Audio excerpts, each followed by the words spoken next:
Untuk selanjutnya Ibu akan menjelaskan tentang penentuan pH garam yang mengalami hidrolisis.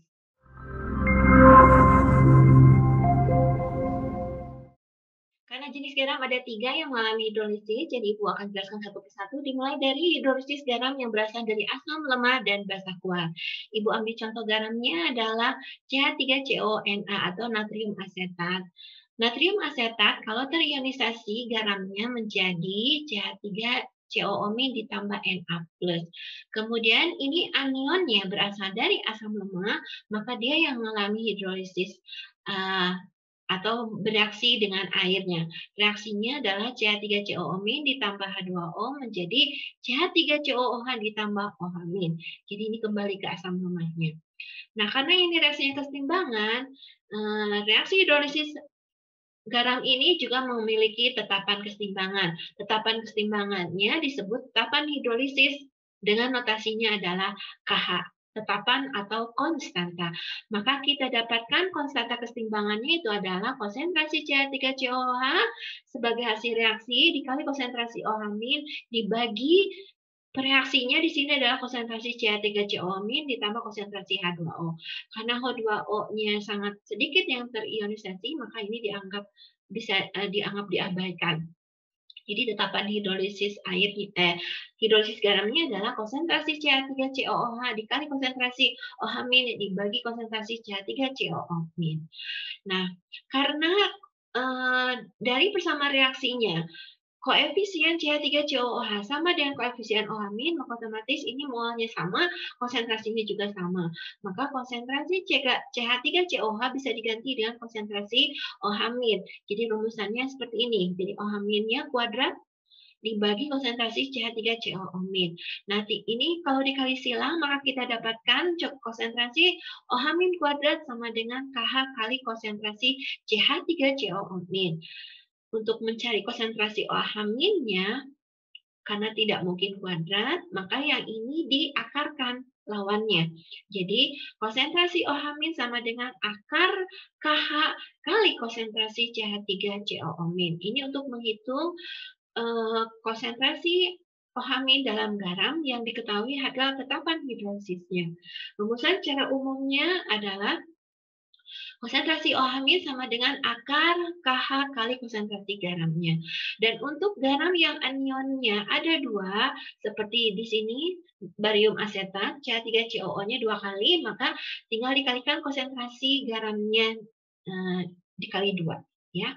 Baik, untuk selanjutnya, dari persamaan hidrolisis tadi, di mana KH itu adalah konsentrasi CH3COOH kali konsentrasi OH- dibagi konsentrasi CH3COO-, kalau pembilang dan penjemputnya kita kalikan dengan konsentrasi H plus keduanya, maka kita dapatkan rumusan yang baru, yaitu konsentrasi CH3COOH kali OH- dibagi konsentrasi CH3COO- dikali H plus dan H plus di sini, maka kalau kita ubah posisinya menjadi seperti ini, kita dapatkan konsentrasi OH- dan H plusnya ini digabungkan, lalu tadi yang konsentrasi H plusnya kita gabungkan dengan konsentrasi anion dari garamnya. Nah, karena di sini ada asam lemah, karena di sini ada asam lemah juga terionisasi menjadi CH3COO- ditambah H+.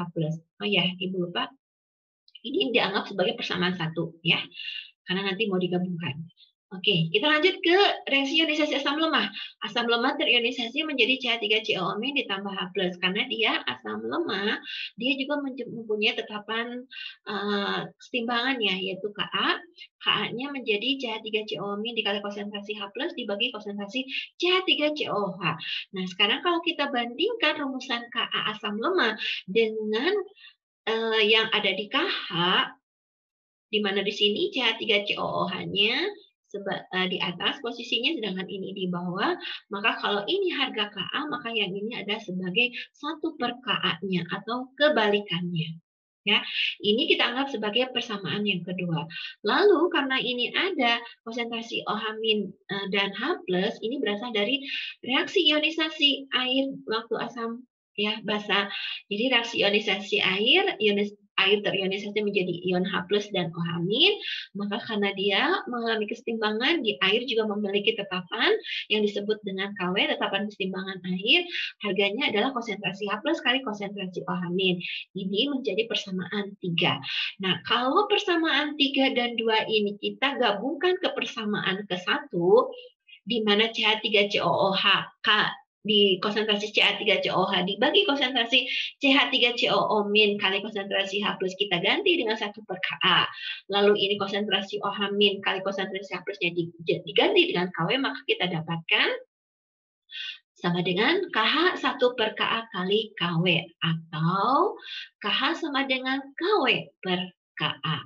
Ya, jadi untuk mencari tetapan hidrolisis juga kalian bisa mencari dari harga KW dan KA-nya. Nah, kalau kita gabungkan ke rumusan yang tadi OH-, maka kita dapatkan KW-nya kita masukkan KH-nya kita masukkan menjadi KW per Ka, maka kita dapatkan konsentrasi OH- sama dengan akar KW per Ka kali konsentrasi garamnya.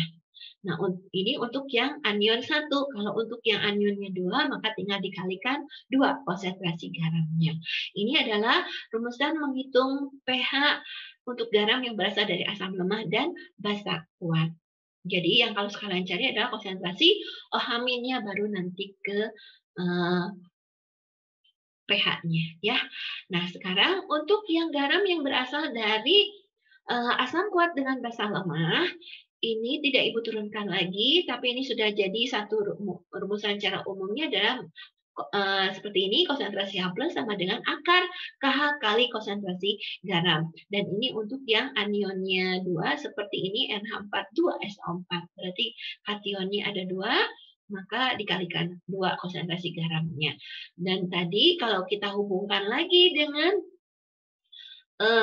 konsentrasi H+-nya, KH-nya, maka kita dapatkan konsentrasi H+ sama dengan akar KW per KB kali konsentrasi garam. Nah, ini untuk menghitung pH garam yang berasal dari asam kuat dan basa lemah. Oke, dan selanjutnya tolong diingat-ingat ya rumusannya. Dan selanjutnya untuk garam yang berasal dari asam lemah dan basa lemah itu karena dua-duanya mengalami hidrolisis, maka dia terhidrolisis total, jadi dua-duanya mengalami hidrolisis, maka rumusan KH-nya adalah KW per Ka kali Kb. Untuk konsentrasi H+-nya itu adalah KW kali Kb dibagi Ka. Akar, ya, jangan lupa diakarkan. Nah, karena yang diketahui dalam garam asam lemah basa lemah ini yang diperlukan hanya data Ka dan Kb, jadi harga garam tergantung dari harga Ka dan Kb-nya. Jadi kalau Ka sama dengan Kb, maka pH-nya 7 atau garamnya bersifat netral. Kalau Ka-nya lebih besar dari Kb, maka pH-nya lebih kecil dari 7. Jadi garamnya bersifat asam. Dan kalau Ka-nya lebih kecil dari Kb, maka pH-nya lebih besar dari 7, maka garamnya bersifat basa. Itulah rumusan untuk menentukan pH garam yang terhidrolisis. Ibu simpulkan di sini, jadi untuk menghitung garam yang berasal dari asam kuat dan basa kuat, sudah pasti pH-nya adalah netral, pH-nya sama dengan 7.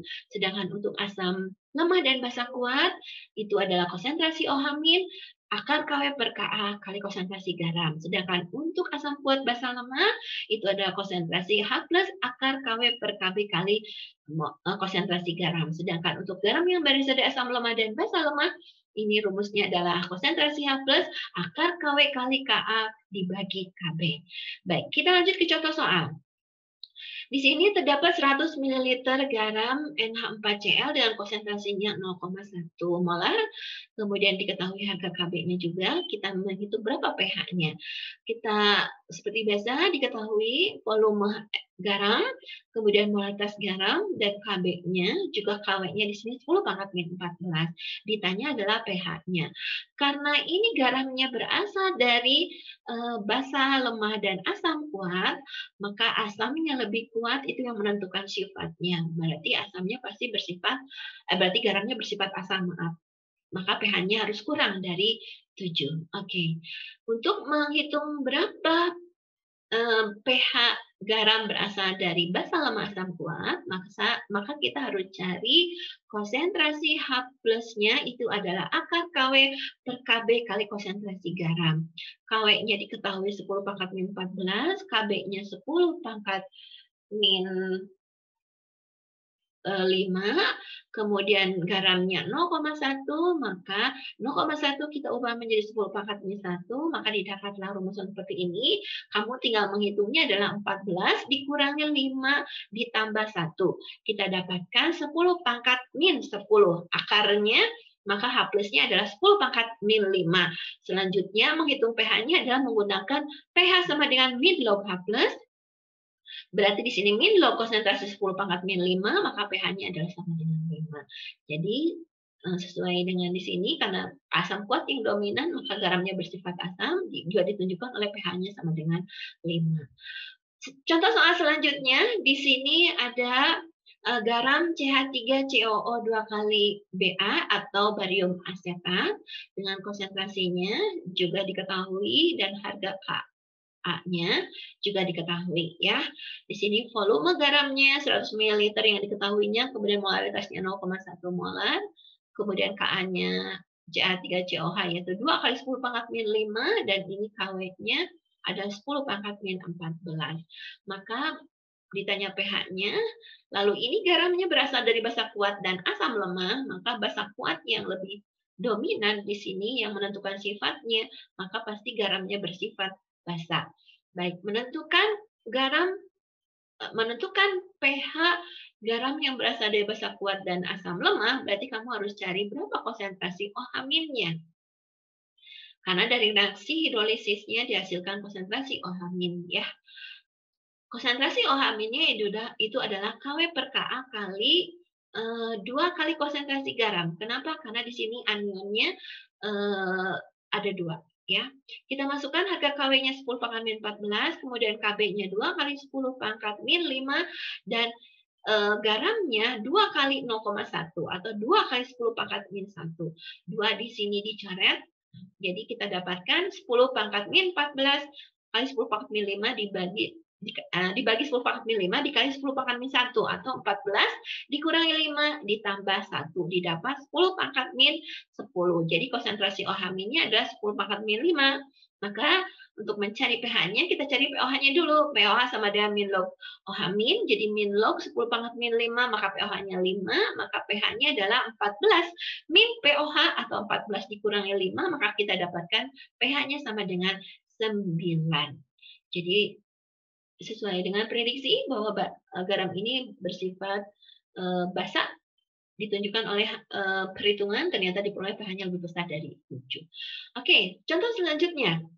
Diketahui di sini adalah dalam satuan massa. Kalau tadi konsentrasi, ini ketahuinya sekarang dalam massa. Ya, di sini dalam miligram. Diketahuinya volume garam natrium asetat 500 ml, kemudian massanya 410 mg, kemudian juga ada harga KH-nya 10 pangkat min 9 di sini. Dan kita menghitung berapa pH-nya. Karena ini garamnya berasal dari asam lemah dan basa kuat, maka dia pasti bersifat basa, ya. Karena basa kuat lebih mendominasi. Kemudian berarti kita menghitung harga konsentrasi OH-nya, ya, di sini. Sebentar. Nah, sebelum ke konsentrasi ionnya, kita mencari dulu milimolnya. Milimol dari garamnya. Di sini adalah rumusnya miligram per mr. Karena mr-nya diketahui, kemudian miligramnya juga diketahui, maka kita masukkan miligramnya 410, kemudian mr-nya 82, maka kita dapatkan molnya, ya. Karena di sini diketahuinya tadi dalam massa, ya. Berarti kamu harus cari berapa molnya. Bisa mol, bisa milimol, tergantung dari data gram atau miligramnya. Nah, kalau sudah dapat milimol, kita cari berapa konsentrasi garamnya, yaitu milimol dibagi mililiter. Di sini volumenya sudah dalam bentuk mililiter, jadi tidak usah dirubah lagi, tinggal masukkan ke rumusnya 5 dibagi 500, yaitu 0,01 atau 10 pangkat min 2. Nah, dari sini baru kita tentukan berapa konsentrasi OH-nya, yaitu akan KH kali konsentrasi garam. Jadi di sini tidak pakai KW per KA, karena yang diketahui adalah tetapan hidrolisisnya. Tinggal masukkan saja tetapan hidrolisisnya, yaitu 10 pangkat min 9, lalu konsentrasi garamnya 10 pangkat min 2, maka didapatkan 10 pangkat min 11. Maka OH-nya adalah 10 pangkat min 5,5. Jadi pOH-nya 5,5 karena min log OH-min ya. Berarti pH-nya adalah 14 min pOH atau 14 dikurangi 5,5 didapat pH-nya 8,5. Jadi pH garam CH3CONA itu adalah 8,5. Baik, untuk sekarang kebalikannya. Kalau yang ditanyanya berapa gram garamnya, diketahui pH-nya. Ya, penyelesaiannya adalah seperti tadi, diketahui pH-nya di sini 6, volumenya 10 liter, kemudian ada harga Kb-nya, juga ada harga mR-nya. Ya. Ditanya massa garam NH4I-nya. Kita mulai menjawabnya dari harga pH-nya di sini. pH sama dengan 6, berarti konsentrasi H+-nya itu adalah 10 pangkat min pH. Jadi 10 pangkat min 6 kita dapatkan konsentrasi H+-nya. Ya. Baru kita masukkan ke konsentrasi H+ sama dengan KW per KB. Karena yang diketahuinya di sini bukan KH ya, berarti KW per KB, diketahui KB. Maka pasangannya dengan KW maksud Ibu ya.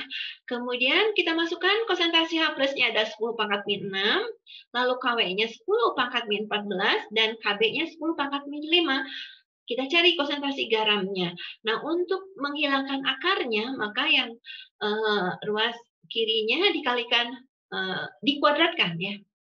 Jadi 10 pangkat min 6-nya dikuadratkan untuk menghilangkan akarnya, maka kita dapatkan 10 pangkat min 12 sama dengan tadi ini 10 pangkat min 14 dibagi 10 pangkat min 5 didapat 10 pangkat min 9. Jadi kita bisa menghitung berapa konsentrasi garamnya, yaitu 10 pangkat min 12 dibagi 10 pangkat min 9, kita dapat 10 pangkat min 3 molaritas. Ini baru molaritas. Yang diminta adalah masanya. Berarti sekarang kita cari molnya. Mol NH4I hubungannya adalah molaritas dengan volume. Volumenya di sini diketahui, molaritasnya diketahui, maka mol sama dengan volume dikali molaritas. Jadi 10 liter dikali 10 pangkat min 3 didapat 10 pangkat min 2 atau 0,01 mol. Nah, kalau sudah diketahui mol, maka kita bisa mencari massa, karena massa rumusnya adalah mol dikali mR. mR-nya diketahui di sini 145, kita masukkan ke rumusan tadi, molnya 0,01, MR-nya 145, maka kita dapatkan 1,45 gram NH4I-nya. Itu adalah cara penyelesaian untuk menghitung pH garamnya ya. Mudah-mudahan kalian paham, dan untuk lebih memahaminya, silakan kalian berlatih soal-soalnya di UKBM.